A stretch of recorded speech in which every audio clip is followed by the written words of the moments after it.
Hey, so stacking on a tight budget. Well, in my case, stacking on a zero budget.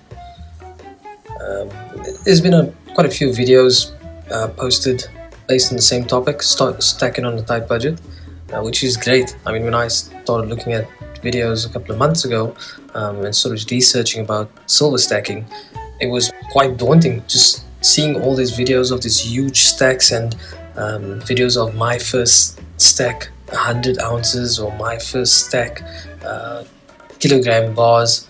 So it kind of made me a bit nervous, or thinking that it's something that I couldn't afford. I mean, we as a household don't have a huge disposable income. Yeah, how could I start stacking?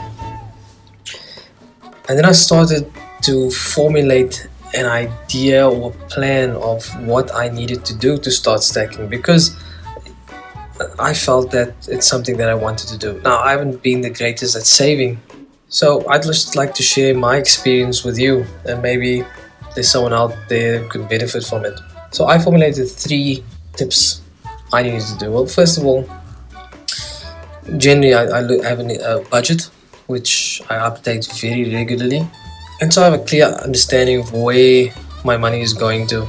And what I had to do was to look at where I could cut down on some of those expenses. Things like takeouts, car washes, definitely. Just instead of doing the full valet 4 times a month or whatever it be, doing it once a month and then doing the cheaper car wash, and that saves enough for an ounce of silver. Takeout coffee, I love coffees. I love takeout coffees, but is it a necessity? Where can I save, and to understand what I'm saving for makes it a bit different, you know. So that was number 1, to look at my expenses and see what I could eliminate. The next one is I understand just why am I saving? What is it for? And the most important part was, how much do I need to save in case of an emergency?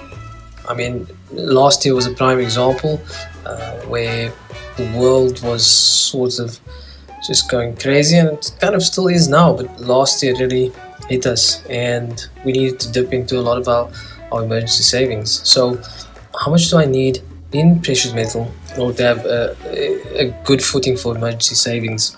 And that made me formulate a plan. So this is the plan that I came up with. It shows year by year how much I need to stack and what are my goals. Now, for me, an idea is just an idea, but when you put it down on paper or put it down in any sort of written form like a spreadsheet, it becomes a plan.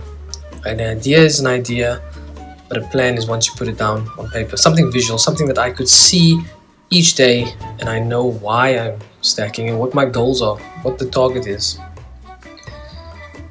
And then number 3, we'll get back to that after this.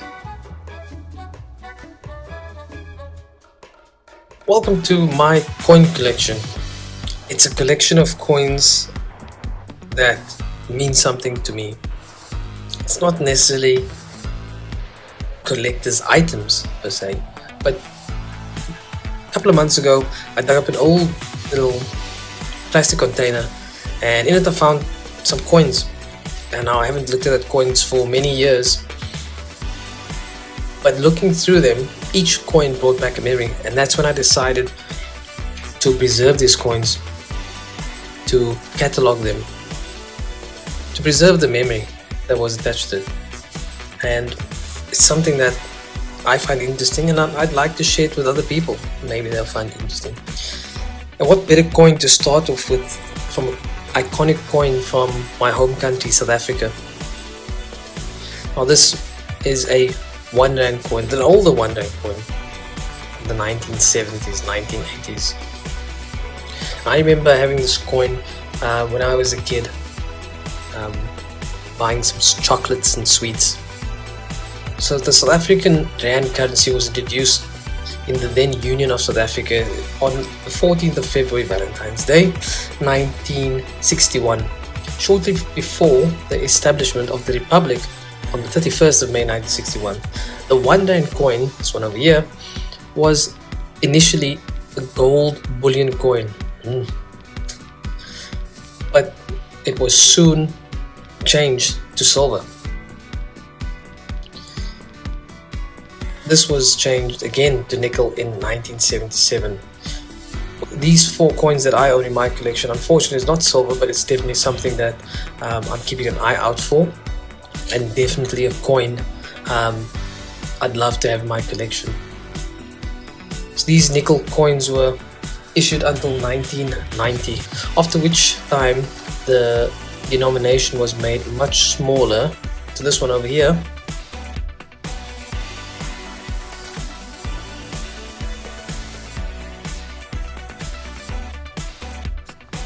The obverse of this coin displays the coat of arms of South Africa, well, the then coat of arms of South Africa, in the center, as granted by the Union of South Africa by King George V. And in a next episode, we'll chat about another coin which features King George V.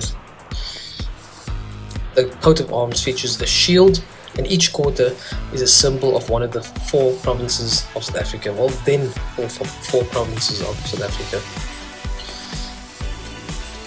On the reverse shows the iconic Springbok jumping to the right, and below that the denomination 1 rand, and above the Springbok to the left there's a motto, Sole Deo Gloria. Translated from Latin is glory to God alone.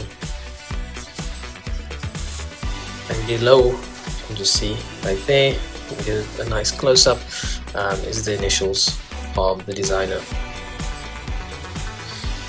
So that's the 1 rand coin, and it will be interesting to see what this 1 rand coin's purchasing power was back in the 1970s, 1980s, and how that compares to the rand now.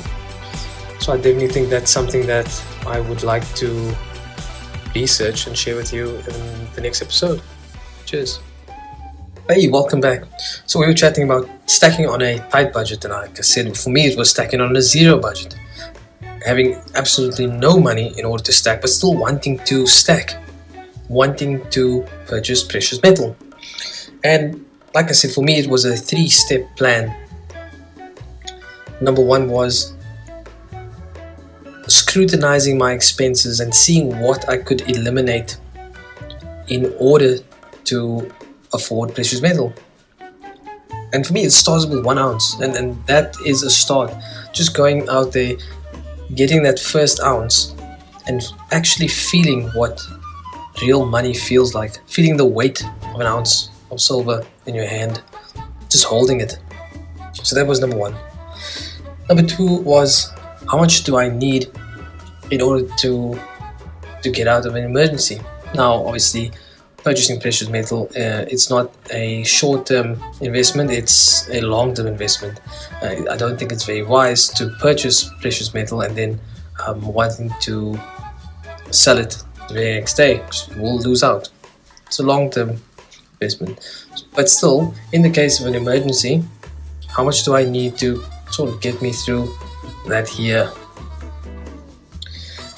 And then number 3 was, how much do I need to start over?